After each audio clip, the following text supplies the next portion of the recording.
Favorable situations are more dangerous than adversities. Profound teachings of Buddhism. Welcome back, everyone, to Mind Podcast. In favorable situations, do not become attached, and in adverse situations, do not develop resentment. In favorable conditions, maintain virtue. In adverse conditions, cultivate the mind. In our daily lives, we must practice self-discipline. When encountering favorable circumstances, do not give rise to excitement, and when facing adversities, do not fall into depression. This is the true practice. Encountering favorable situations should not cause excitement, and adversities should not lead to anger. Only then can your merits be preserved. In front of demonic obstacles, Shakyamuni Buddha demonstrated to us how to conquer them with the power of concentration and wisdom. Without concentration and wisdom, you will not be able to maintain your merits. If your mind constantly reacts and shifts according to external circumstances, then you are creating the cycle of samsara, karma, and rebirth, which will lead to suffering in future lives. Therefore, in our daily lives, we must train ourselves. Training is a form of cultivation. Previously, when our six senses, eyes, ears, nose, tongue, body, and mind, were exposed to the six sense objects, form, sound, smell, taste, touch, and thought, they were easily influenced by external situations. Seeing what we liked, we would become excited. Seeing what we disliked, we would give rise to aversion. This is incorrect and needs to be corrected. How do we correct it?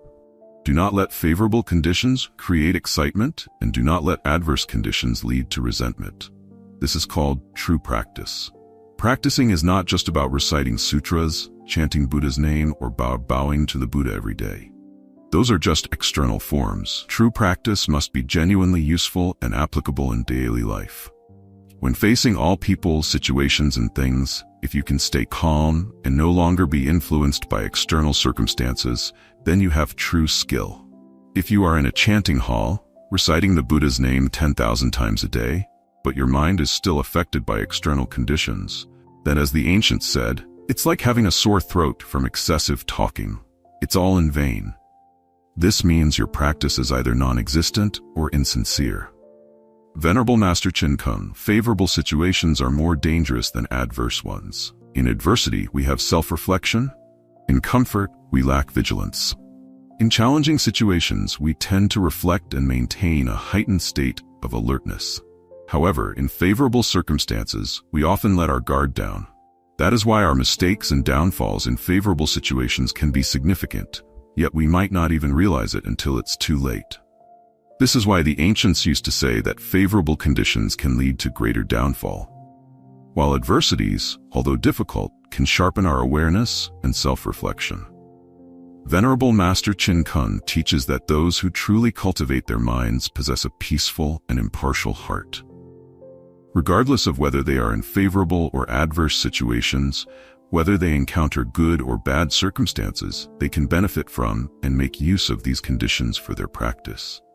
The Venerable Master emphasizes that true practitioners, when faced with both favorable and adverse situations, good or bad circumstances, always remain in a state of self-reflection. However, for those who do not practice, they will feel troubled and distressed in adversity and overly satisfied in favorable conditions. Our minds change within a split second. 12 trillion thoughts arise and perish in just 1 second. It is this rapid fluctuation that makes it difficult for us to reflect and be aware. Therefore, the Venerable Master says that for those who truly practice, all situations, whether good or bad, favorable or adverse, are opportunities for cultivation. It means they are always in a state of self-reflection, observing whether they are being controlled by negative habits or not. The most dangerous thing is being trapped in the 5 desires: wealth, fame, food, sleep, and sensual pleasures. When life is difficult, we may strive to overcome, but when everything goes well and we get what we want, we cling to it, causing our spiritual path to regress. The Buddha taught us to generate the aspiration to learn and practice Buddhism to achieve the highest level of enlightenment, the unsurpassed Buddhahood. Not to seek blessings in heavenly or human realms, nor to become an arhat, a pratyeka Buddha, or a bodhisattva. As Pure Land practitioners, our goal is to be reborn in the Western Pure Land of ultimate bliss. Everything else is secondary and not worth discussing. The Venerable Master said that many practitioners fall into the trap of fame and wealth, accumulating assets, but losing the way. Wealth does not only refer to money, but also to material possessions. The more material wealth one accumulates, the less pure the mind becomes. Many spiritual communities, in the beginning, have high spiritual aspirations when they lack fame and wealth. But once fame and wealth are acquired, their spiritual aspirations diminish. Venerable Master declines real estate offers and upholds true practice. The Venerable Master was offered numerous properties and luxurious villas, but he refused to accept them. Instead, he proposed, "Let me rent this house with a clear contract and agreement. If the tenant, Party B, does not practice according to the Dharma, Party A has the right to reclaim the house. Party B has the right to use it, but not to own it." We see many wealthy people around the world living extravagantly. One meal could cost them hundreds of thousands of dollars. Our blessings are nothing compared to theirs. Yet we often think that we are practicing well, and therefore deserve such blessings. However, a true practitioner chanting the Buddha's name should aspire for the ultimate blessing, to become the future spiritual leader of the Western Pure Land of ultimate bliss, not to accumulate a few properties. The Buddha once said, "In the future, I will pass this Dharma King's throne to you." When we've just started cultivating and acquired a small temple or spiritual center, we may mistakenly think we're practicing well, becoming complacent and satisfied. This indicates that we've already lost our spiritual aspiration. Just this morning, someone texted me asking, "Do you know of any truly pure spiritual centers?" I replied, "I don't know. I only know how to grow a beard, so I'm not sure which places practice well and which don't." We often judge that this place is good or that place is good, but they might have their own flaws and imperfections. That's the law of cause and effect, and we must bear it. Every condition we encounter is an opportunity for self-training. In adversity, we cultivate true patience, enduring every hardship. In favorable situations, we cultivate a pure and equal mind, free from attachment and defilement. When Shakyamuni Buddha was alive, he and his monastic community lived humbly, eating only one meal a day and sleeping under trees. When they were offered food, if they couldn't finish it, they would donate it to others, never keeping it for the next day.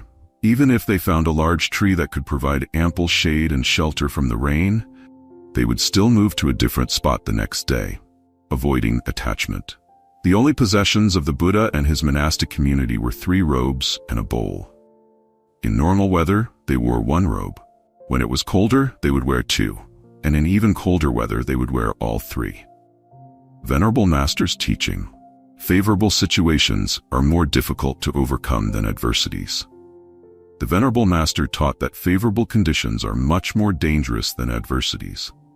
Adversities do not cause severe harm to people, but favorable conditions can lead to their downfall. On the battlefield, people do not lose their willpower, but in business, they often become discouraged and disheartened. The same principle applies in Buddhism.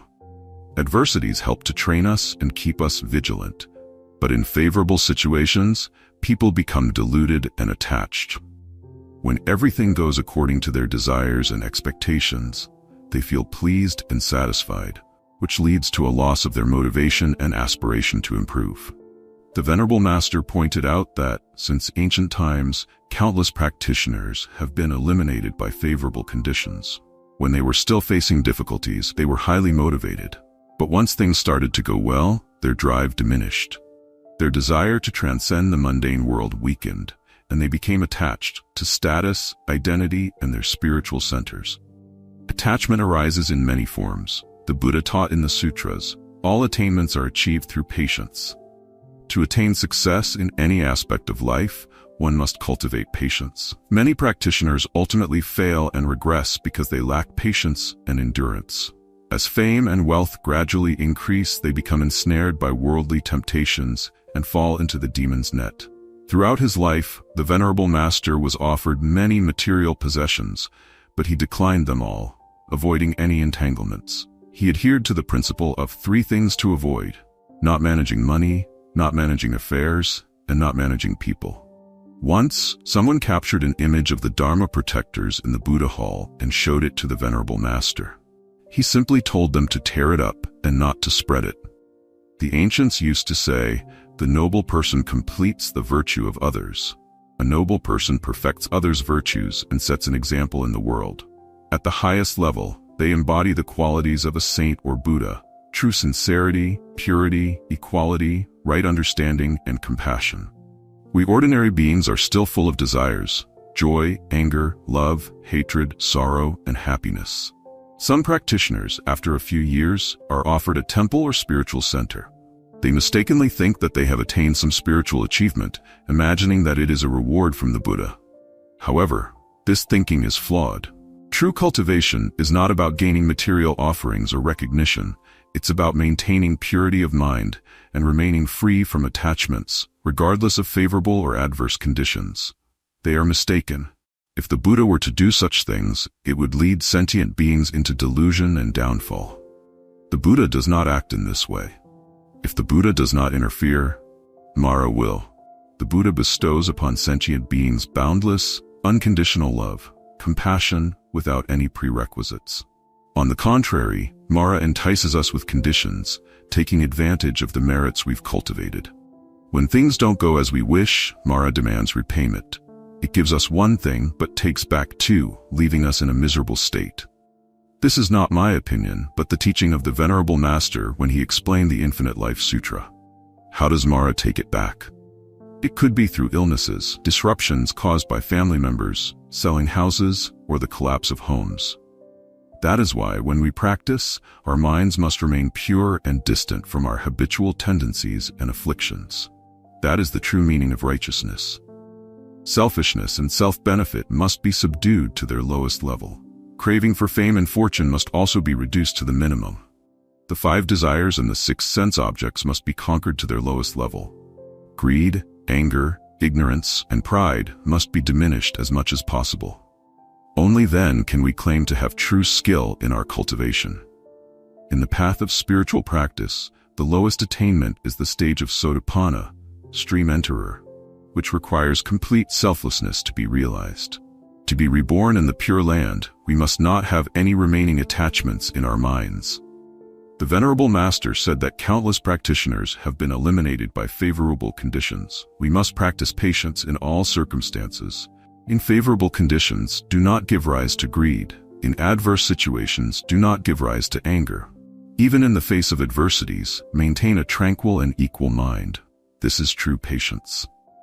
The patriarchs have taught us, even if the heavenly king Indra himself comes down and says, "Don't seek rebirth in the Pure Land.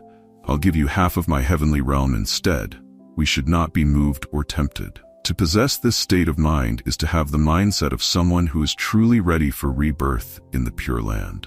Often, when we practice and receive a donation of a temple or building, we may mistakenly think it's a blessing bestowed by Amitabha Buddha. In reality, it's often a trap set by Mara. When we receive such blessings and become subjects of Mara, we feel a sense of pride and satisfaction. The Venerable Master said, "If a small piece of gold doesn't tempt you, what about a larger piece? Will it move your heart?" Mara is very clever. It never offers more than what would stir your heart. It gives only just enough to move you, without excess. Thus, when we encounter favorable conditions and attain material benefits, we must always be vigilant. Do not mistake them for the Buddha's gifts, as they could very well be Mara's traps designed to ensnare our minds and obstruct our spiritual progress. True cultivation lies in remaining unshaken by both favorable and adverse conditions, maintaining a pure and tranquil mind at all times. Unmoved by wealth and material gains, true detachment and spiritual practice. If we remain unmoved by 5 million, then what about 50 million, 500 million, 5 billion, or even 5 trillion? Would our minds still remain unaffected? The Venerable Master lived by the principle of non-attachment. He didn't manage affairs, didn't handle money, and didn't control others. To this day, he still resides in houses temporarily offered by others. Meanwhile, we often mistakenly consider this temple or that spiritual center as our own. If we hold on to such attachments, when the time comes for us to leave this world, we will be filled with anxiety and regret. Could it be that the Buddha intends for us to experience this turmoil? The Venerable Master emphasized that favorable situations cause severe elimination of practitioners, while adversities awaken them, encouraging self-reflection and effort. Favorable circumstances lead people to indulge and lose their aspiration to transcend the world. They may want to live longer to chant the Buddha's name, which might sound reasonable, but in reality, they have become attached to worldly life. True practitioners who are genuinely enlightened and sincerely chant the Buddha's name wish for early rebirth in the Pure Land. Every day earlier is a better day because this world, filled with the 5 poisons of greed, anger, ignorance, pride, and doubt, pollutes us. Pollution leads to downfall. Even if what I'm saying reduces the number of practitioners, I still must remind everyone of this. In ancient times, lay practitioner Banlong Uan set an example of detachment. He loaded all his possessions onto a boat and drilled a hole in it, allowing the boat and everything on it to sink into the river. After that, his family led a simple life, weaving straw sandals to sell and earn a living. People asked him, "If you didn't need those things, why didn't you give them to others? Why didn't you do good deeds?" He replied, "Doing good deeds is not as good as doing nothing if doing good leads to inner turmoil and a disturbed mind." He wanted to break the worldly attachments that people have, as they tend to become attached even to doing good deeds. When people do good deeds but get caught up in them, it's better not to do them at all. He lived with freedom and was able to choose the time of his rebirth in the Pure Land at will. There is also the story of a man who gave up his gold shop to become a monk. One day during lunch, he chose the biggest and best-looking banana to eat. After finishing it and returning to his room, he suddenly realized that he still had a greedy mind. The Buddha does not teach us to abandon our homes or possessions, but to abandon our greed. As long as greed remains in our hearts, we will continue to experience samsara and downfall in accordance with our karma. The Buddha taught us to cultivate morality, concentration, and wisdom, to eradicate greed, anger, and ignorance. This is the path to liberation. The Buddha did not teach us to merely change the objects of our greed, hatred, and ignorance. Instead, he taught us to completely eradicate the very roots of greed, hatred, and ignorance from our minds. Venerable Master spent his entire life demonstrating this principle through his own actions as an example for us to follow. He once said, "If I were to build a temple, no one could imagine how grand it would be." People have offered the Venerable Master many real estate properties, yet he refused them all. As practitioners, if we become tools for others to seek profit or fame, can we truly escape the law of cause and effect? Today's lesson from the Venerable Master is a warning. Favorable situations can eliminate practitioners and lead many into downfall. Therefore, we must practice patience in both adversity and prosperity. In adversity, we practice patience to overcome difficulties. In prosperity, we also need patience. If something is beneficial to sentient beings, we should accept it to bring them benefits. But if it only benefits ourselves, then accepting it will lead to our own downfall. There was once someone who stayed at my house for 3 days. On the first day, they offered to give me a refrigerator. On the second day, they offered to build me a fence.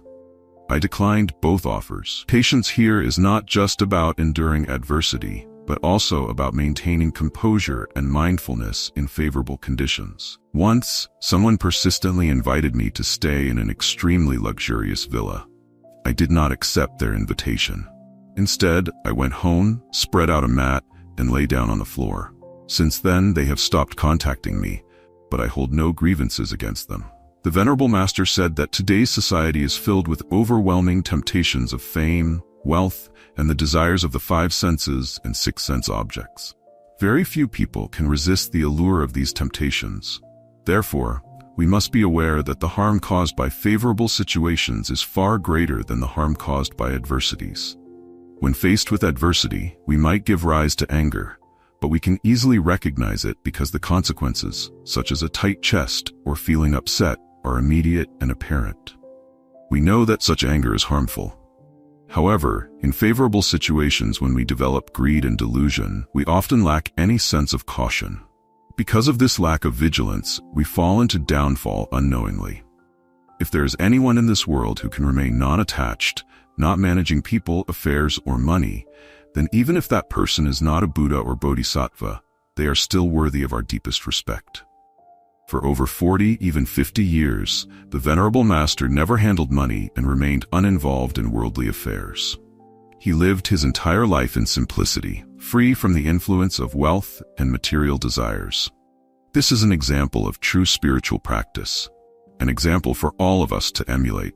People may not believe this, but it is the truth. They even go as far as slandering and criticizing the Venerable Master. Yet every word of the Master's teachings is profoundly insightful. He led by example and embodied the principles he taught. He knew how dangerous favorable conditions could be, and thus, at the age of 36, he began practicing the 3 things not to manage, according to Master Yin Guang's teachings. Do not manage money, do not manage affairs, and do not manage people. The Venerable Master often said, accumulating wealth destroys the path of cultivation. If you hoard material possessions, where will your spiritual aspiration be? He shared these lessons wholeheartedly, not just speaking to guide us, but demonstrating them in his own life. He lived these principles, showing us the way. People should not misunderstand. Life is a continuous chain of lessons for each of us to reflect upon. According to the Buddha, to find peace in life, we must repay all of our karmic debts. Through stories of Buddhism like the one below, we hope to awaken deeper layers of conscience within each of us and help us understand the wondrous teachings of the Dharma, the story of karma and relationships.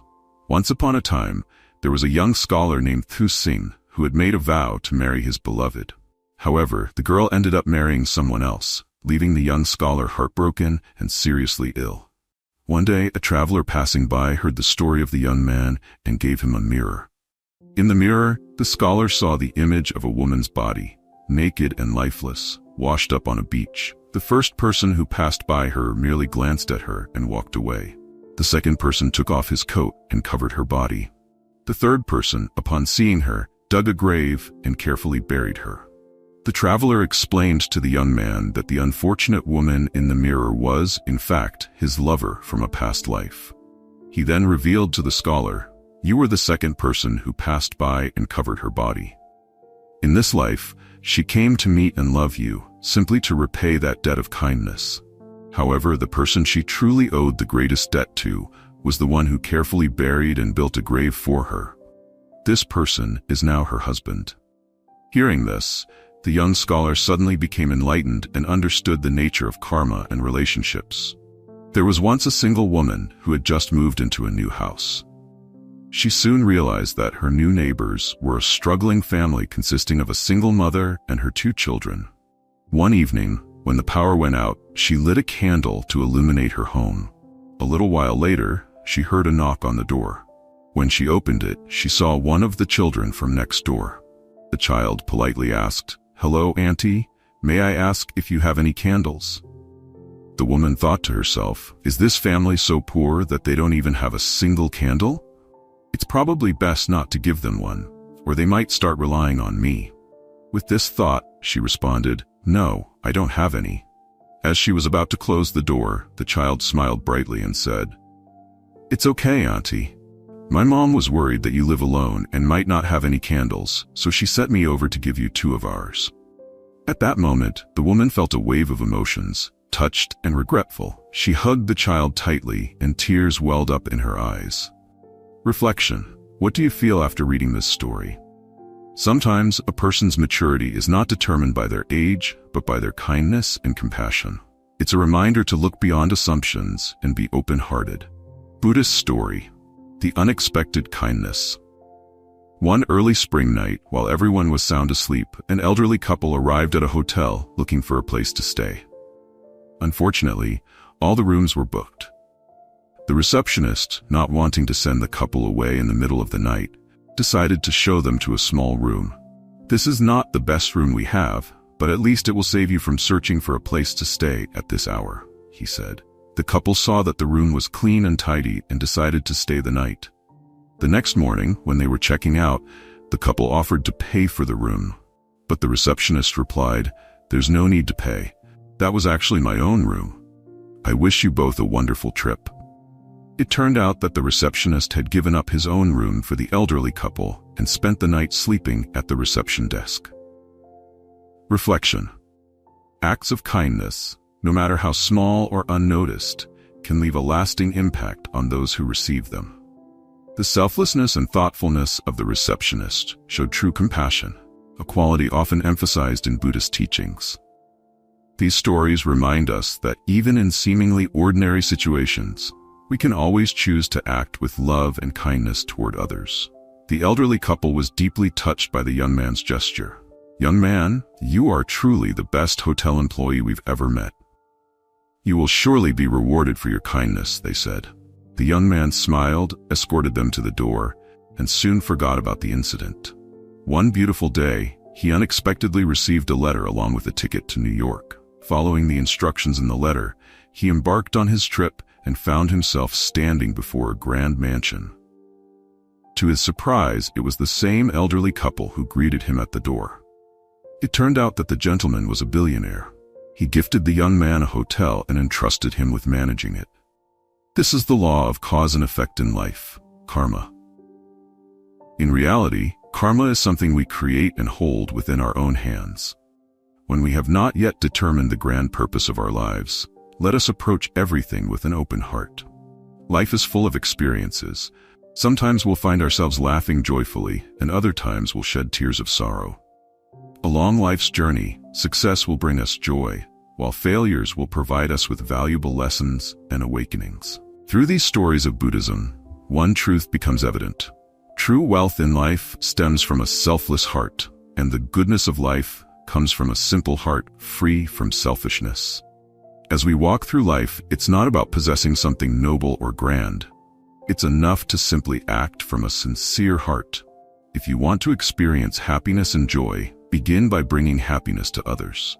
Soon, you will find that your own heart becomes filled with happiness, and your life will feel much more meaningful. What is the wisdom of Buddhism that everyone praises? Welcome back, everyone, to Mind Podcast. Why does everyone praise the wisdom of Buddhism? Dear friends, anyone can possess the wisdom of Buddhism, but due to ignorance, we do not utilize our innate wisdom.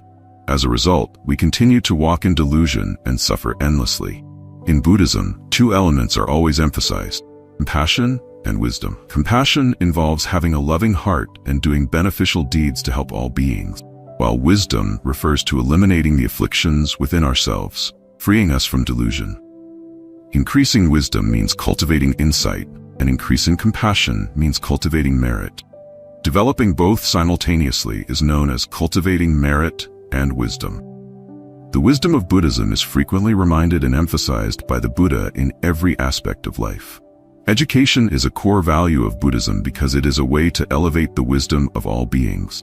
No one can deny the role of wisdom, as it is what makes humans superior to other creatures, and it is through wisdom that we have become masters of all species. Progress of human civilization and material advancements are also thanks to wisdom. In Sanskrit, wisdom is called prana and is transliterated into Chinese as prajna, or great wisdom, which highlights its vastness, miraculous nature, and effectiveness. Sometimes in the scriptures, it is referred to as prajnaparamita, meaning the ultimate and perfectly clear wisdom that leads practitioners to attain Buddhahood. In the Dharmapada Sutra, the Buddha teaches that those with wisdom are not attached to worldly things. They are free, clear-sighted, and avoid falling into sinful traps. True wisdom is like a solid boat that ferries beings across the sea of suffering and delusion, like a bright lamp illuminating the darkness, like a medicine that cures countless illnesses, like an iron hammer that shatters the forest of afflictions, and like a sharp blade that cuts through the net of ignorance. Living in this Saha world, we often feel endless suffering due to our ignorance. Sometimes we are distressed by illnesses, and at other times we are tormented by one affliction after another, leaving us at a loss about how to deal with them. However, according to Buddhism, once we have wisdom, we will have the light to escape these afflictions. Only wisdom provides us with the strength to shatter the veil of ignorance, giving us the opportunity to broaden our vision, see the truth of the universe, and merge with it to live a peaceful, beautiful life without clinging anymore. This means that we do not resist or run away from our pain and suffering, but we understand and learn to coexist with them. As a result, although the pain remains, we understand it and are no longer entangled by it. Nevertheless, many people still misunderstand Buddhism, deifying it. But in reality, the Buddha only helps us to awaken our wisdom and provides us with guidance for self-study. He never magically relieves anyone of their suffering. According to the spirit of Buddhism, reciting and studying the scriptures is considered a way to explore theoretical knowledge, to expand one's understanding and wisdom as vast as the ocean. Therefore, when reciting the sutras, it is essential to understand their meaning. Buddhist scriptures are not some kind of magical spell that opens up wisdom and causes people to fall into superstition, thinking that they are a miracle in life. The Buddha never claimed that his was the only path for everyone to follow, but he did hope that we avoid wrong views. To distinguish between right and wrong views, one can examine the wisdom they impart. For example, Buddhism aims to open up people's wisdom, so it does not take advantage of people's weaknesses, nor does it exploit difficult circumstances or use immediate material benefits to convert people. The difference between worldly intelligence and the wisdom of Buddhism is highlighted in the Buddha's teachings on the wise and the foolish. The Buddha once taught his disciples, "Whenever fear arises, O monks, all that fear arises from the foolish, not from the wise. Whenever dangers arise, all those dangers arise from the foolish, not from the wise. Whenever disasters arise, all those disasters arise from the foolish, not from the wise. Thus, the foolish experience fear, while the wise do not. Foolish face dangers, while the wise do not. The foolish encounter disasters, while the wise do not. Fear, danger, and disaster do not come to the wise because they have the ability to handle everything with calm and composure." Many people think that being praised as intelligent or knowledgeable about the theories of Buddhism means they possess Buddhist wisdom. Is this view correct? In reality, it is not so simple. A person considered intelligent or worldly wise might indeed be knowledgeable.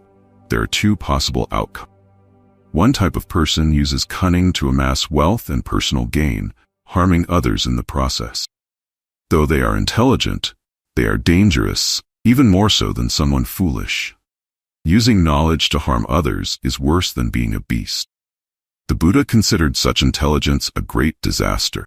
Another type of intelligent person lives virtuously, knowing what should and shouldn't be done, and works for the benefit of others and society. However, even this knowledge is limited.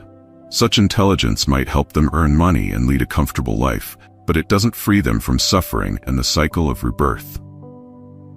This is why it is called worldly intelligence. In Buddhism, there are two types of wisdom.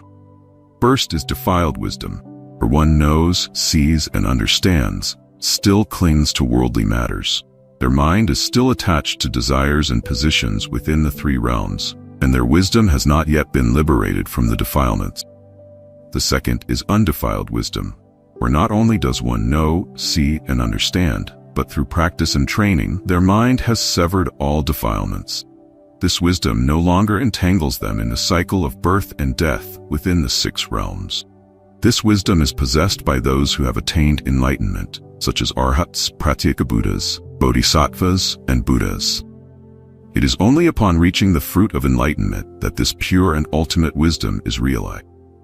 Therefore, it is evident that worldly wisdom can be acquired from knowledge, like a teacher or professor who uses the research of others to teach and expand knowledge. They are also considered wise in a worldly sense. However, the wisdom of Buddhism is not gained through the accumulation of knowledge or academic achievement. According to Buddhism, a person with wisdom has realized the truth of all phenomena by using knowledge and insight to transform their body and mind, thereby eliminating ignorance and afflictions, bringing peace and liberation in both the present and the future. In contrast, worldly knowledge is merely a tool. It is not enough just to learn. One must practice diligently until everything becomes natural, without any discomfort in both body and mind. The wisdom emphasized in Buddhism is self-reliant, not dependent on others. Buddhism is a path built on the foundation of wisdom, using enlightenment, understanding, and the power of reason to solve human spiritual problems and social issues, without relying on deities. Buddhism places humans at the center, using human strength and human wisdom to address human problems. Happiness is created by people, and suffering is caused by people to themselves and others. When wisdom is the foundation, everyone is equal, for all possess wisdom and Buddha nature. According to the teachings of the Buddha, wisdom is not necessarily linked to high levels of knowledge, as knowledge alone is insufficient to transform afflictions. A wise person in Buddhism always looks directly at the truth and accepts it, even if it is painful, while making efforts to transform and progress on the path of practice. In the worldly sense, wisdom is enhanced by collecting knowledge from others, making oneself more intelligent. However, in Buddhism, one must let go of the distractions and disturbances of the mind in order to achieve calm and stability. Once the mind is stable, true awareness fully manifests, and one attains undefiled wisdom. At that point, one is no longer caught in the cycle of birth and death. This is the ultimate goal of Buddhism, to help us transcend all forms of suffering and afflictions. What is paramita? Understanding the 6 paramitas correctly will help practitioners become more diligent, progress naturally, and avoid dogma when applying Buddhism to daily life.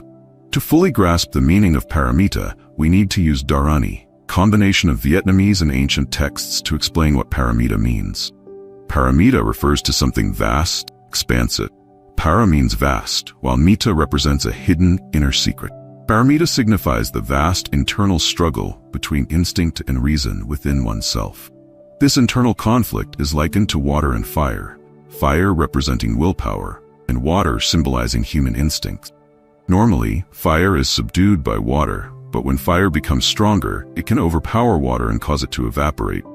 This implies that for those who cultivate well, their reason will triumph over instinct. Thus, the 6 paramitas, or the 6 internal struggles, called the 6 perfection. The first of these is dana paramita, perfection of giving. Giving is the reciprocal exchange in life and is the path to generating merit. For example, in the practice of the bodhisattva path, we must practice giving with a heart that is vast and generous. When we give, we will attain the way. There are many ways to practice giving, but the most important thing is to give with a big heart, motivated by the desire to help others. One can give money, time, or effort, and this also includes making an offering, such as when we support monks in their practice. Through offerings, one is also practicing the paramita of generosity, dana paramita, and the paramita of moral discipline, shila paramita. Moral discipline means setting boundaries, which also implies adhering to precepts. Thus, keeping moral discipline involves maintaining one's own limits. Sometimes in life, we encounter situations that make us angry. In such moments, we must engage in inner struggles to suppress that anger, preventing it from manifesting outwardly or crossing our moral boundaries. In the language of dharani, moral discipline can also mean a test from heaven. When one begins practicing and vows to uphold certain precepts, heaven may arrange tests to challenge whether that person can overcome temptations. This is known as a test from heaven. For example, when a lay Buddhist practitioner vows to uphold the precept against sexual misconduct, heaven may send demons to tempt him by having a beautiful woman approach and awaken his desires. If he struggles internally and reminds himself that he has a family and must maintain his boundaries with her, then he has successfully passed the test of moral discipline. This means that reason has triumphed over instinct, and this is considered successful practice of moral discipline. The third paramita is patience, shanti paramita.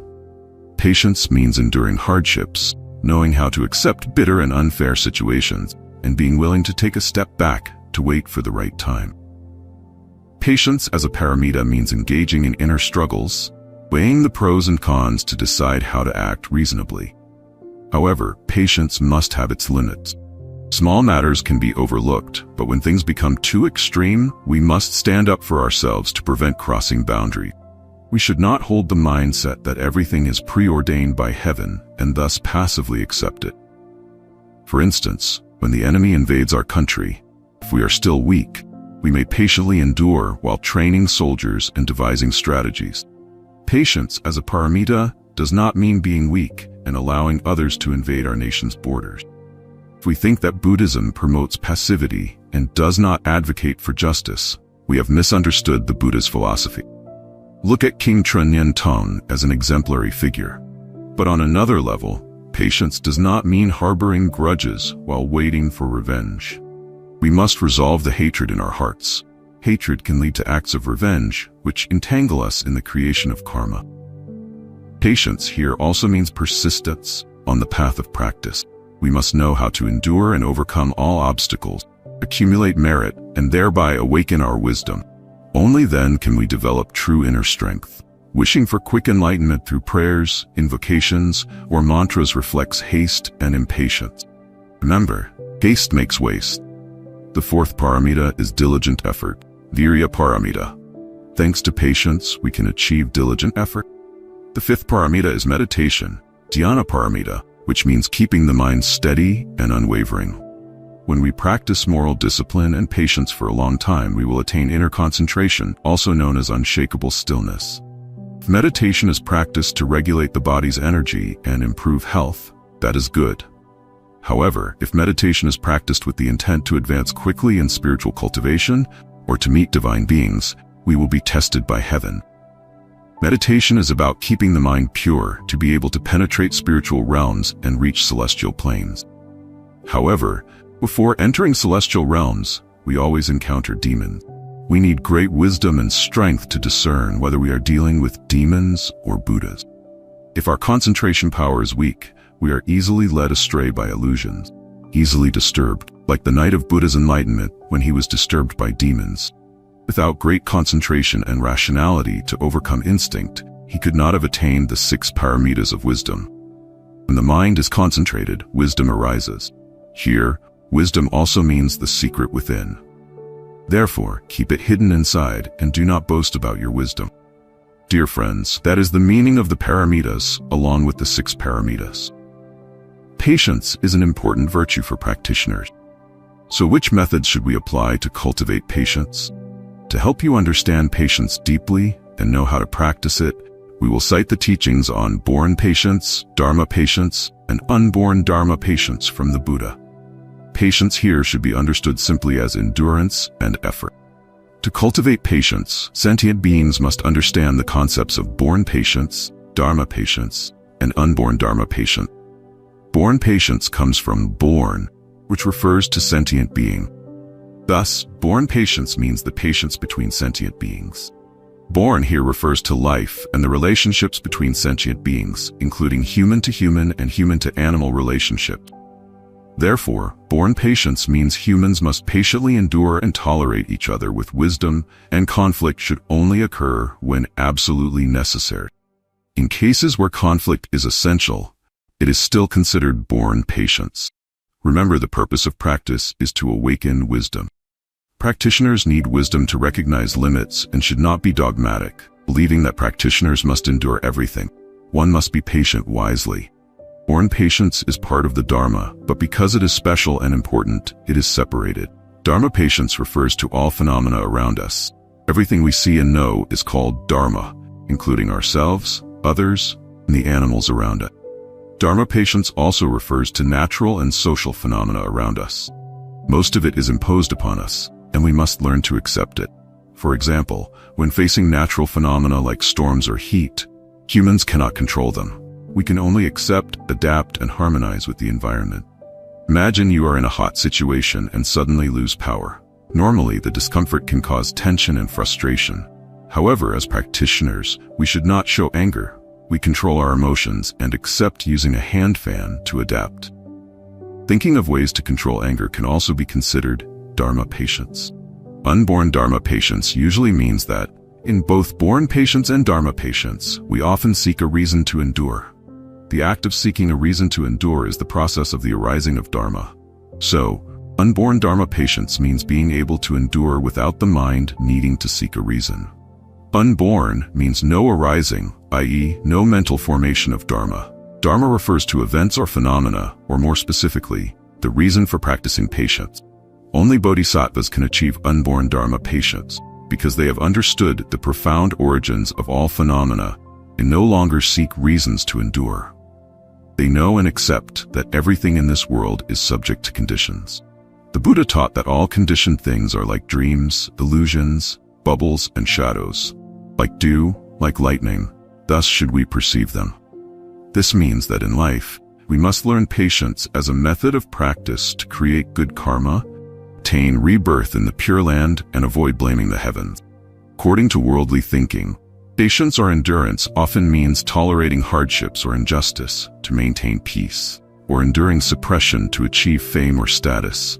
In some cases, people are forced to endure due to overwhelming pressure. However, such endurance may bring temporary peace but leads to inner distress, resentment, and anger. The Buddha's teaching on patience is fundamentally different. According to Buddhism, patience is the ability to endure insults, slander, and harm with a calm and composed mind, free from anger. It is about refraining from pointless arguments, using mindfulness to overcome wrong thoughts, using compassion to transform anger, and using wisdom to maintain harmony. In Buddhist scriptures, there is a saying by Buddha Shakyamuni that can be considered the essence of non-contention. Patience is the highest practice. The scriptures also note that, in the past, someone praised the Buddha for having great blessings and virtues. Another person, upon hearing this, angrily questioned how someone born without a mother could be considered blessed and virtuous. The person praising the Buddha explained that despite reaching the pinnacle of wisdom, he remained unaffected by insults, anger, or death, and thus was indeed greatly blessed and virtuous. The angry person, upon hearing this, was eventually moved and convinced. The Buddha's teaching on patience can be summarized as follows. Endure anger for a moment and avoid 100 days of worry. To maintain harmony, patience is paramount. Among all virtues, patience is the highest. A father and son who practice patience will preserve their relationship. A husband and wife who are patient will keep their family united. Siblings who are patient will maintain family peace. Friends who are patient will never lose their bond. Those who can practice patience will be loved by all. A person who has not yet mastered patience is not truly accomplished. In life, gaining and losing, winning and losing are inevitable. Everyone's life has its ups and downs, both bitter and sweet, and these are all equally valuable experiences. Experiencing all the joys, sorrows, loves, and hatreds of life is what gives life meaning. If life is too peaceful, it naturally leads to distress. However, when faced with adversity, if we do not know how to practice patience, our mindset will be like a fire ready to ignite, causing unforeseeable harm. Many married couples argue because they cannot control their anger, leading to hurtful words or even physical harm. Over time, these words damage the marital bond, eventually leading to separation, with the children being the ones who suffer the most. Friends, when unable to control their anger, may harm each other. And once they face imprisonment, they regret the moment they lost their calm. In less severe cases, anger may lead to discord, damaging long-standing friendships.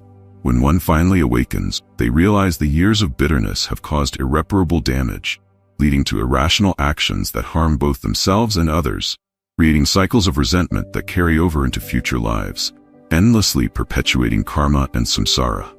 When we practice patience, we can endure adversity without feeling overwhelmed or blaming ourselves or others. Wisdom will shine through, helping us find a way to save our lives. Without patience, we often bring trouble upon ourselves. To understand and forgive others' mistakes is to reach a state of spiritual achievement, as taught by the Buddha. Learning to be patient is not about lowering oneself, but about elevating oneself, using one's own mindfulness to awaken others. We exist in this life because of the positive or negative karma created in previous lives. In this life, we use our body and mind to cultivate and create good karma for the future, simultaneously paying off and cleansing our past karma. This is the only way to live a joyful and peaceful life. As Buddhists, once we realize this, we should develop faith and follow the Buddha's teachings, observe the world, and cultivate both body and mind. This is how we can live a life of peace and freedom, with hope that we will be reborn in a better realm, or live a life with more favorable conditions. Once we recognize this world and ourselves, we will no longer blame the heavens or the earth. When we become aware of our body and mind, we will no longer create negative karma. At that point, we and all sentient beings will live in peace, creating a pure land here in the human realm. Therefore, right now, in this present life, let us begin to cultivate with one of the most powerful methods that the Buddha taught, which is the practice of patience. Dear friends, today's video comes to an end here. I wish you and your family peace and happiness. For 25 centuries, Buddhism has always emphasized education as its core value. Education is the foundation of Buddhism, not meditation or offerings, which are only outward manifestations. More than 25 centuries ago, after attaining enlightenment, the Buddha quietly shared his knowledge with his disciples every day until he entered nirvana. From its inception to this day, Buddhism has always placed great emphasis on human education, and this continues to have a positive effect. Why did the Buddha place such importance on education? The role of education is crucial, which is why it is said that whoever controls education can change the world. Education is a guiding activity, and if misdirected, it can destroy an entire generation with disastrous consequences. Buddhist education is no exception to this rule, and thus no one should take it lightly. The Buddhist teachings form a system of humanistic and wise education that provides practical benefits for people and guides them toward the truth that the Buddha himself realized. Buddhist education contributes greatly to shaping individuals and society. Its primary focus is to help individuals break free from the shackles of body and mind through their own self-cultivation, rather than relying on anyone else or any divine being. Even the Buddha is merely a guide and cannot help anyone through some miraculous power. In Buddhism, education is always valued because the Buddha believed that education is the true miracle, the most wondrous form of spiritual transformation that can improve people. Education contributes significantly to the development of moral character in each individual. Through education, people can gain understanding and wisdom. With proper awareness, people can build a path of cultivation for themselves, progressively perfecting themselves, and no longer being led astray by anger, greed, or desires. Understanding is the essential condition that education can provide, allowing individuals to attain the most extraordinary values. Buddhist education builds individuals as the core units of small communities, which in turn affects the transformation of society's nature. Thus, by cultivating complete human values, we can build a community of well-educated individuals, which will eventually lead to the construction of an ideal society. Achieving this requires a long process of tireless effort, and the Buddha laid the first stones for this foundation. Buddhist education endures through time, remaining relevant, practical, and closely connected to social life. It helps individuals perfect their character, full values of wisdom and morality. Buddhist education teaches individuals to improve their environment by nurturing compassion and deeply understanding human nature. It aims to resolve humanity's collective karma, guiding us toward the creation of a peaceful and harmonious world. Over 25 centuries have passed, and while time has eroded some of its teachings, the Buddha's wisdom and the core principles of his doctrine remain invaluable. Many people from various professions, including technicians, artists, and entrepreneurs, have applied the Buddha's teachings in their lives to achieve success. This affirms that the teachings of the Buddha continue to stand the test of time. The foundation of education in the Buddhist teachings aligns with the core of human culture, no matter where one is or under what circumstance. Therefore, individuals can rely on the truth of Buddhism to apply it in their lives, changing themselves and transforming society. Buddhist teachings are vast and boundless, but depending on circumstances and individual karma, Buddha's teachings become practical lessons. Each individual's achievements vary according to their practice and capacity. As a multidimensional and multi-field education system, Buddhist education has provided humanity with many practical values, fully and comprehensively applicable to life, helping to solve social issues. Hello everyone, welcome to the Mind Podcast, where we explore the teachings and philosophies of Buddhism. Today, we will delve into an essential topic, the doctrine of the middle way in Buddhism. Join us as we uncover the wisdom behind this central tenet and its profound impact on leading a balanced and enlightened life. The doctrine of the middle way in Buddhism.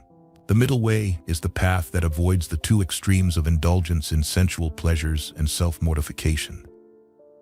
This concept emerged from the Buddha's personal experiences after living a life of luxury in the palace and undergoing 6 years of severe ascetic practices. By following this middle way, the Buddha attained enlightenment and liberation under the Bodhi tree. Since then, The middle way has not only been a fundamental principle of Buddhist living, embodying an open-minded and non-dogmatic spirit, but it has also evolved into a profound philosophical system within Mahayana Buddhism, particularly in the Madhyamaka school. Initially, the middle way was defined as avoiding the two extremes of sensual indulgence and self-mortification. Over time, it developed to mean avoiding the extremes of eternalism and nihilism, existence and non-existence, and clinging to dualistic views in general. This non-clinging attitude leads to the definition of the middle way as the Noble Eightfold Path, dependent origination, and ultimate emptiness. Naturally, each historical period has nuanced interpretations of the middle way, with differing explanations and analyses, particularly during the Mahayana period, where it received intricate philosophical scrutiny. In this article, the author endeavors to elucidate the various meanings of the middle way through the scriptures and teachings of different Buddhist sects. 1. The middle way as avoiding the two extremes of sensual pleasure and self-mortification. As Buddhists, it is common knowledge that the Buddha, Siddhartha Gautama, was a prince of the Sakya clan in the kingdom of Kapilavastu. Before renouncing his royal life, he lived a life of luxury and indulgence. The palace provided all seasonal comforts, with beautiful consorts, music, and endless feasts. Despite this, he realized that such pleasures still harbored seeds of suffering, not just for himself, but for the entire royal household and the nation. Convinced that such indulgence was not true happiness, he left the palace at the age of 29 or 19, according to some traditions, to seek enlightenment and liberation. According to the Noble Search Sutta in the Majjhima Nikaya, after renouncing his royal life, the Buddha practiced extreme asceticism under two renowned teachers of the time, Alara Kalama and Udaka Ramapuda. For 6 years, he diligently practiced severe austerities, including extreme fasting, until he was emaciated. Despite achieving the highest meditative attainments taught by these teachers, he found that such self-mortification did not lead to enlightenment or the end of suffering. Therefore, he abandoned asceticism. On his way to the Niranjana River, he received a bowl of milk rice offered by a shepherd girl, which revitalized him. This event led him to declare the middle way, avoiding both sensual indulgence and self-mortification, as the path to enlightenment, as he explained in many sutras, including the Discourse on Non-Conflict in the Majjhima Nikaya. Avoid indulgence in sensual pleasures, which is low, vulgar, coarse, ignoble, and unbeneficial, and also avoid self-mortification, which is painful, ignoble, and unbeneficial. The middle way, realized by the Tathagata, gives vision, gives knowledge, and leads to peace, direct knowledge, enlightenment, and nibbana. In this passage, the Buddha advises the monks and all people to avoid the two extremes of indulgence and self-mortification. According to him, neither lifestyle benefits oneself or others. What is a life of indulgence in sensual pleasures? To understand this clearly, let us examine the materialist philosophy of Ajita Kesakambalar, one of the 6 non-Buddhist teachers. His views are recorded in the Samyutta Nikaya, Sutra number 154. By what, relying on what, clinging to what, engrossed in what, seeing self in what, do beings say, there is no almsgiving, no sacrifice, no offering, no karmic result of good and bad actions, no this world, no other world, no mother, no father, no beings, no Brahmins who have reached perfection, who practice rightly, who proclaim this world and the other world. Ajita Kesakambalar, a proponent of materialism, also known as Lokayata, argued that the 4 great elements, earth, water, fire, and air, exist independently and that humans in the world are formed by these elements. He denied the existence of the soul or self, stating that death is the end, with the elements returning to their respective elements. Therefore, he believed the purpose of life was to seek pleasures and indulge in them as much as possible, without regard for moral values or consequences. This view negated almsgiving, karmic results, and afterlife, and familial and social obligations. According to the Buddha, such a perspective does not lead to true happiness and poses dangers to both the individual and society. It contributes to suffering and does not bring enlightenment or liberation. Thus, the Buddha advised abandoning this lifestyle. However, he did not deny the value of material enjoyment when pursued reasonably, as illustrated in the Samyutta Nikaya, Sutra number 9-12. There are 3 kinds of people who seek sensual pleasures. who are worldly, common folk, and lowly. Firstly, there are those who seek sensual pleasures by acquiring wealth through illegal means, not bringing happiness to themselves, nor supporting their parents, siblings, spouse, children, servants, relatives, or friends, nor do they make timely offerings to monks and Brahmins for future happiness. This is the first type of person who seeks sensual pleasures in the world. Secondly, there are those who seek sensual pleasures through illegal means to satisfy themselves and their families, but do not make offerings to monks and Brahmins for future happiness. This is the second type of person who seeks sensual pleasures. Thirdly, there are those who seek wealth through legal means, satisfying their own needs, supporting their parents, siblings, spouse, children, servants, relatives, and friends, and making timely offerings to monks and Brahmins for future happiness. This is the third type of person who seeks sensual pleasures. In these passages, the Buddha discusses three types of people who seek sensual pleasures. The first type acquires wealth through illegal means and spends it on themselves without helping their family or making offerings for future happiness. The second type also acquires wealth illegally but supports their family, though they still do not make offerings. The third type earns wealth legally, supports their family, and makes offerings for future happiness. The Buddha criticizes the first type and praises the third, showing that he does not advocate extreme indulgence, but does support reasonable enjoyment of material wealth.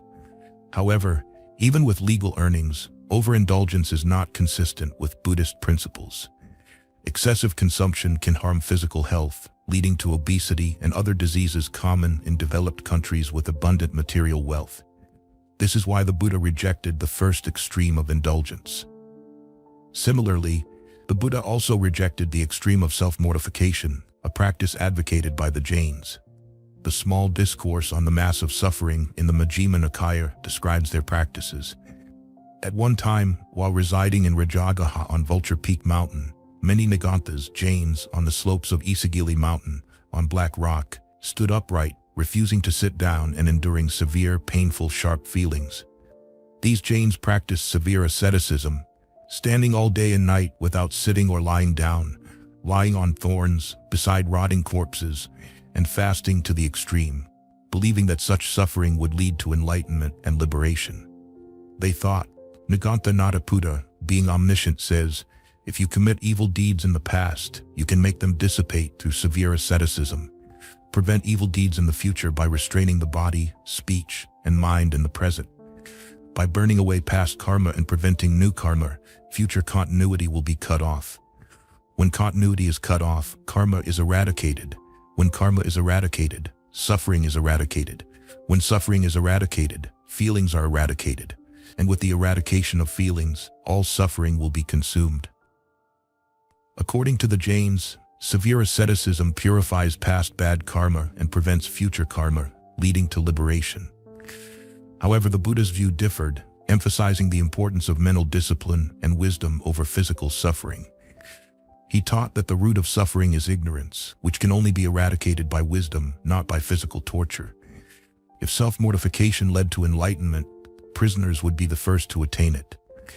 Therefore, the Buddha's path is not one of extreme asceticism, but a balanced life with moderate material needs and cultivation of wisdom, living a life of simplicity and contentment, avoiding extremes and nurturing the Buddha nature within.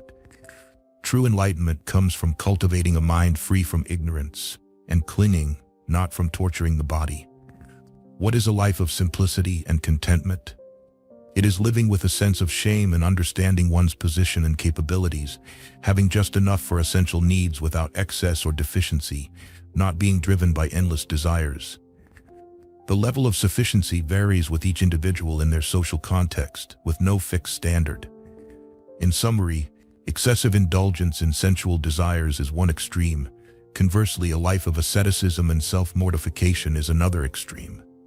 Neither of these lifestyles benefits oneself or others, as they both contribute to afflictions and suffering. Therefore, the Buddha advised us to avoid these two extremes and instead follow the middle way, a balanced life that avoids leaning too much towards either indulgence or asceticism. This is the meaning of the middle way that the Buddha discovered and proclaimed after experiencing both a life of sensual pleasure and the practice of severe asceticism. This is also why he defined the middle way as the Noble Eightfold Path, as explained in the Kula Sunyata Sutta in the middle-length discourses as follows. Avoiding these two extremes, there is the middle way discovered by the Tathagata, which gives rise to vision, which gives rise to knowledge, which leads to peace, direct knowledge, enlightenment, and nibbana. What is the middle way that the Tathagata has discovered? It is the Noble Eightfold Path, that is, right view, right intention, right speech, right action, right livelihood, right effort, right mindfulness, and right concentration. Even in the Turning the Wheel of the Dharma, in the Great Perfect Enlightenment Sutra, the middle way is explained as the Noble Eightfold Path as follows. The Buddha taught the monks, "You should know that there are two types of obstacles for renunciants." What are the two? One is attachment to sensual pleasures, which is difficult to abandon and is characteristic of the worldly, ignorant, and lowly. It is not suitable for the noble ones, for it does not lead to liberation, to the eradication of sensual desires, to supernatural powers, to becoming a Buddha, or to Nibbana. The second is self-mortification, which brings suffering and is not suitable for the noble ones, for it also does not lead to liberation, to the eradication of sensual desires, to supernatural powers, to becoming a Buddha, or to Nibbana. Therefore, monks, you should abandon these two. I now teach you the middle way, monks, and you should listen. What is the middle way? It is right view, right intention, right speech, right action, right livelihood, right effort, right mindfulness, and right concentration. We might ask, why do people fall into the two extremes of indulgence in sensual pleasures and self-mortification? Upon serious investigation, we find that these arise from ignorance, as ignorance prevents us from recognizing right from wrong, good from bad, and proper from improper. As a result, people mistake wrong for right and practice what should not be practiced, leading to suffering and affliction. To end this ignorance, we need to illuminate wisdom, expressed through the Noble Eightfold Path. 1. Right view, right thought. 3. Right speech. 4. Right action. 5. Right livelihood. 6. Right effort. 7. Right mindfulness. And 8. Right concentration. This means that when a person lives with right view, they have right thoughts. With right thoughts come right speech and right actions, leading to a right livelihood. Due to right view and right thought, their efforts are also right, their mindfulness is right, and as mindfulness is right, they live and work with right concentration. One who lives with right concentration possesses wisdom, knowing what is right and wrong, beneficial and harmful, for oneself and others. Knowing this, they do not fall into these two extremes. This is why the Buddha defined the middle way as the Noble Eightfold Path. In a more profound sense, the concept of the middle way also involves materiality, avoiding the extremes of indulgence and self-mortification. However, this is not the sole meaning of the middle way theory. Over time, it has evolved into avoiding the extremes of existence and non-existence, eternity and annihilation, leading to the ultimate non-dual state. This is an important point to consider. In the next section, we will explore the concept as previously mentioned. To avoiding the extremes of existence and non-existence, the middle way, the metaphysical questions that the Buddha did not answer, such as, is the world eternal or not eternal, finite or infinite? Is the soul the same as the body or different from the body? Does the Tathagata exist after death or not? Were of great interest to contemporary Indian philosophers and were continually debated. Anyone who became famous and attracted social attention had to choose one of these extreme views. Similarly, the Buddha, being a renowned figure, was questioned on these issues, especially given his teaching of dependent origination, Paticca which posits the impermanence of all phenomena. When asked whether the world is eternal or not, it implied that if the Buddha affirmed the world's eternity, he accepted its existence. If he denied it, he implied non-existence. If everything is annihilated, then why practice at all? This was the challenge posed to the Buddha by contemporary religious philosophers. However, the Buddha's conclusion, based on the principle of dependent origination, was that both humans and the world are impermanent. The concept of impermanence does not deny the existence of humans in the world, but introduces a new understanding of existence that was unfamiliar to traditional Indian thinkers. This is why Buddhist scriptures often discuss the concepts of existence and non-existence. As stated in the Connected Discourses, Kakayana, this world is for the most part shackled by engagement, clinging, and adherence. But this one with right wisdom does not engage in or cling to that engagement and clinging to the notion that everything exists, nor to the notion that everything does not exist. This indicates that India, being a nation inclined towards metaphysical thinking, sought to understand the nature of existence, whether the world is eternal or annihilated. The belief that the world exists eternally is one extreme, while the belief that the world does not exist, annihilated, is another. These two viewpoints often clashed and contradicted each other. The Buddha did not accept either of these extremes, considering them both to be extremes. Why? Because the world is neither truly existent nor non-existent, but rather exists in a state of impermanence, constantly changing. The myriad things in the world arise due to causes and conditions, hence their inherent nature is impermanent. If each component of the world is impermanent and subject to change, then the world cannot be static or unchanging. Therefore, the world cannot be definitively labeled as existent or non-existent because it exists as a manifestation of the impermanent nature of things. To clarify this, the great Parinirvana Sutra explains, all phenomena are neither existent nor non-existent because they lack a permanent nature. For example, consciousness arises dependent on the eye, forms, light, the mind, and attention.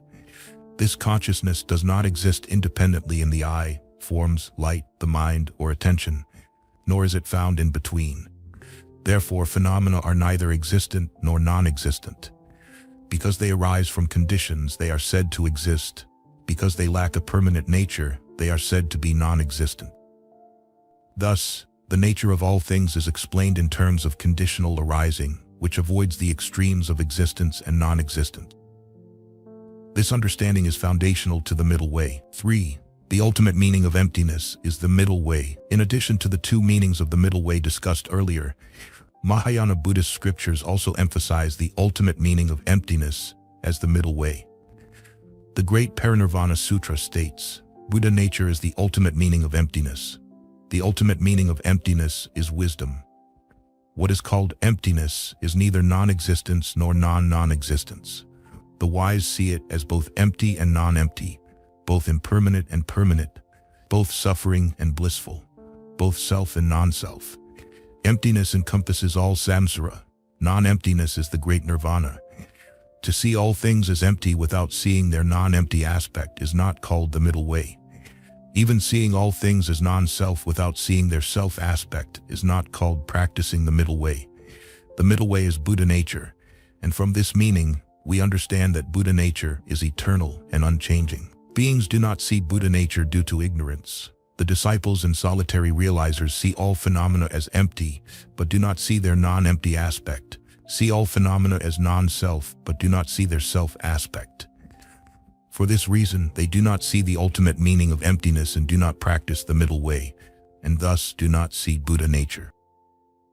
The great Parinirvana Sutra belongs to the Mahayana tradition and teaches the principles of eternal joy, self, and purity.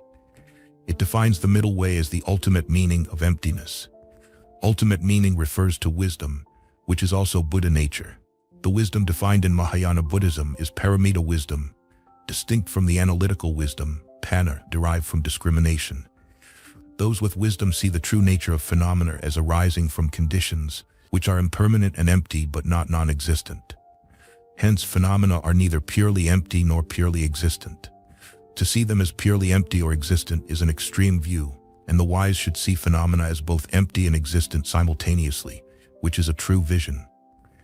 If one sees phenomena as only impermanent, empty, and non-self without seeing their permanent, non-empty, and self aspects, then one lacks wisdom and does not see the ultimate meaning of emptiness or Buddha nature, and does not practice the middle way. Conversely, one who sees phenomena as both impermanent and permanent, non-self and self, empty and non-empty, has prajna wisdom and understands the middle way. This is the Mahayana definition of the middle way as the ultimate meaning of emptiness. 4. Dependent origination is the middle way. Before delving deeper into the meaning of dependent origination is the middle way, it is important to note that Mahayana Buddhism's philosophy of prajna appeared after the phase of early Buddhism. Therefore, Mahayana texts, particularly those of the prajna school, emphasize emptiness and critique the concept of existence.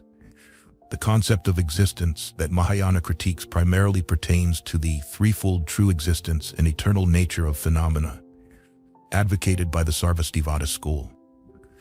The debate over existence and non-existence in these texts does not directly target the heretical views critiqued in early Buddhist texts like the Agamas or Nikayas, as these represent different historical contexts.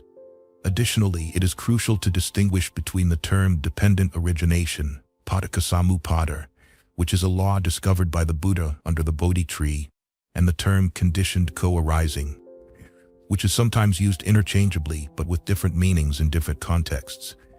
Dependent origination explains the process of sufferings arising and cessation, primarily focusing on psychological aspects, while the 6 causes and 4 conditions of the Sarvastivada school primarily analyze the formation of the material world. In the Great Parinirvana Sutra, the middle way is described as follows. Buddhas and bodhisattvas always reveal the middle way. Why? Because all phenomena are neither existent nor non-existent and lack a permanent nature. Why? Consciousness arises dependent on the eye, forms, light, the mind, and attention. Therefore, this consciousness does not arise solely from one cause like the eye or forms, and thus its nature is neither existent, non-existent, nor in between. Because phenomena arise from conditions, they are said to exist. Because they lack a permanent nature, they are said to be non-existent. Thus, the Tathagata says, all phenomena are neither existent nor non-existent.